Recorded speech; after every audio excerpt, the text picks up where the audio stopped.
નમસ્કાર, આપ જોઈ રહ્યા છો ગુજરાત રિયલ 24x7 ન્યૂઝમાં આપનું હાર્દિક સ્વાગત છે। હું છું તમારી સાથે ગૌરવ કે સુંદાણી।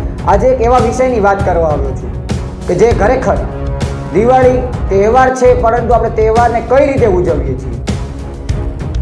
મારી પાસે એક એવો કિસ્સો સામે આવ્યો છે કે 2 દિવસ અગાઉ એક ડોગ પાસે કોઈ મોટો બોમ્બ પડવામાં આવ્યો, તેની અત્યારે આંખ જતી રહી છે।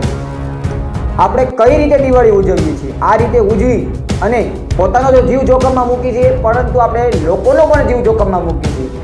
તમારી પાસે મૂંગા જનાવર પાસે ખવડાવવા માટે કાંઈ નથી તો કાંઈ નહીં, પરંતુ તેને નુકસાન પહોંચાડવાનો અધિકાર પણ આપણને નથી આપ્યો। આખરે ઘણા લોકો હમણાં હું જોઈ રહ્યો છું કે રીલ્સ બનાવે છે બોમ્બની કે એવી કોઈ હાથમાં ફોડવાની, રોકેટ હાથમાં જગાવવાની। તમે ગેરમાર્ગે જઈ રહ્યા છો, આ વસ્તુ વ્યાજબી નથી।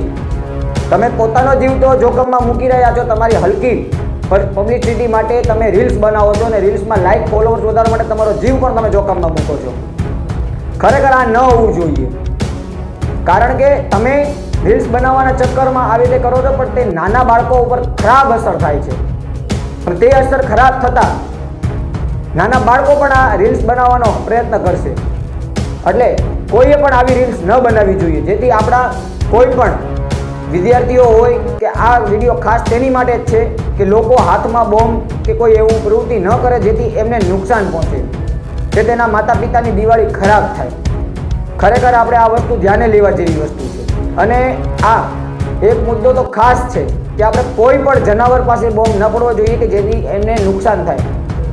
જો આપણે રોટલો ખવડાવી ન શકીએ તો તેની પાસે આપણે બોમ્બ પડવાનો અધિકાર નથી। એટલે પછી એક જાહેર માર્ગ, જે જાહેર માર્ગ હોય છે ત્યાં પણ આપણે બોમ્બ, જેથી રોડ ઉપર નીકળતા ઉંમરલાયકોને જે બોમ્બ ફૂટવાથી કોઈ એવી દુર્ઘટના થઈ શકે છે, એટલે આપણે એ ખાસ પણ ધ્યાન રાખવાનું છે। તે અંગે માટે અપીલ કરું છું કે તમે આ વસ્તુ ન કરો।